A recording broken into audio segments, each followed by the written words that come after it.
हमारे यहाँ तो परंपरा सहमति बनाकर चलने की है। जिस प्रकार प्रचार के दौरान हमारे करने से समाज में मनमुटाव बढ़ेगा, दो गठ बटेंगे, आपस में शंका संशय उत्पन्न होगा, इसका भी ख्याल नहीं रखा गया। लेकिन आधुनिक विद्या टेक्नोलॉजी का उपयोग असत्य परोसने के लिए किया गया। ऐसे से देश कैसे चलेगा भाई? आखिर सबको देश ही चलाना है ना। इसका मतलब ये नहीं है कि हम चुनौतियों से मुक्त हुए।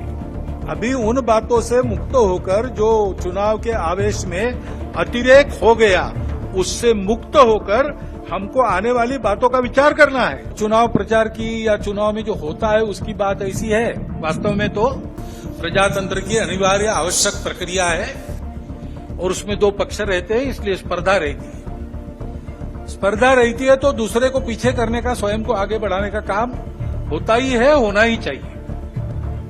परंतु उसमें भी एक मर्यादा है। 1 साल से मणिपुर शांति की राह देख रहा है, उसके पहले 10 साल शांत रहा, पुराना गन कल्चर समाप्त हो गया ऐसा लगा, और अचानक जो कलह वहां पर उपज गया या उपजाया गया, उसकी आग में अभी तक जल रहा है, त्राही त्राही कर रहा है। चुनाव प्रचार की या चुनाव में जो होता है उसकी बात ऐसी है, वास्तव में तो प्रजातंत्र की अनिवार्य आवश्यक प्रक्रिया है और उसमें दो पक्ष रहते हैं, इसलिए स्पर्धा रहती है। स्पर्धा रहती है तो दूसरे को पीछे करने का, स्वयं को आगे बढ़ाने का काम होता ही है, होना ही चाहिए। परंतु उसमें भी एक मर्यादा है, असत्य का उपयोग नहीं करना।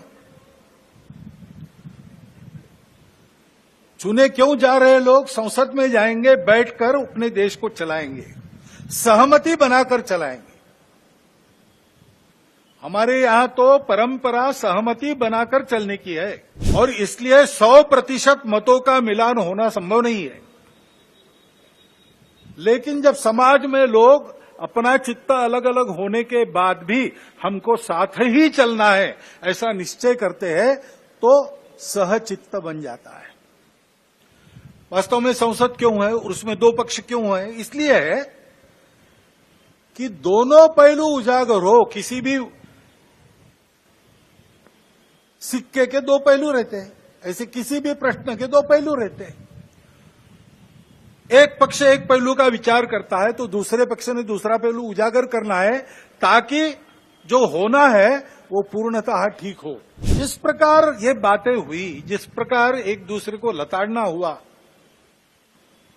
जिस प्रकार प्रचार के दौरान हमारे करने से समाज में मनमुटाव बढ़ेगा, दो गठ बटेंगे, आपस में शंका संशय उत्पन्न होगा, इसका भी ख्याल नहीं रखा गया और विनाकारण संघ जैसे संगठनों को भी उसमें खींचा गया।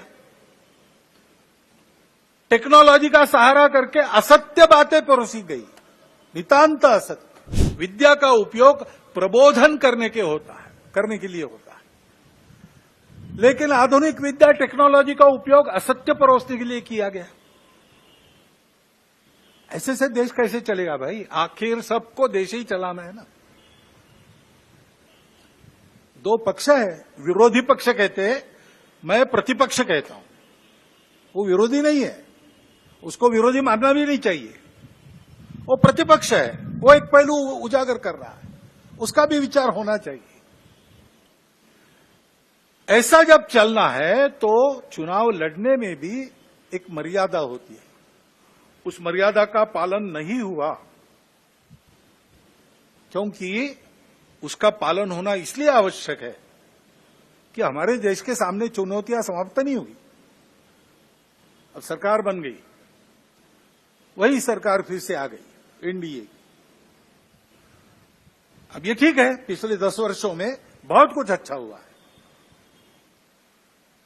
आर्थिक हमारी स्थिति, आधुनिक दुनिया जिन मानकों को मानती है, जिसके आधार पर आर्थिक स्थिति का मापन करती है, उनको लगाए तो हमारी आर्थिक स्थिति बहुत अच्छी हो रही। सामरिक स्थिति हमारी निश्चित रूप से पहले से अधिक अच्छी है। ये पर्यावरण का सारी दुनिया पर संकट है।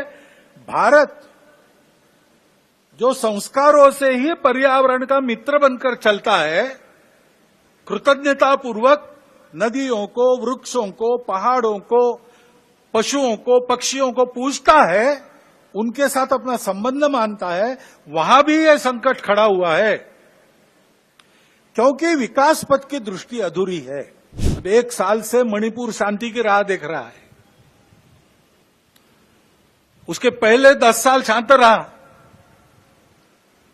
पुराना गन कल्चर समाप्त तो हो गया ऐसा लगा, और अचानक जो कलह वहां पर उपज गया या उपजाया गया, उसकी आग में अभी तक जल रहा है, त्राही त्राही कर रहा है। कौन उस पर ध्यान देगा?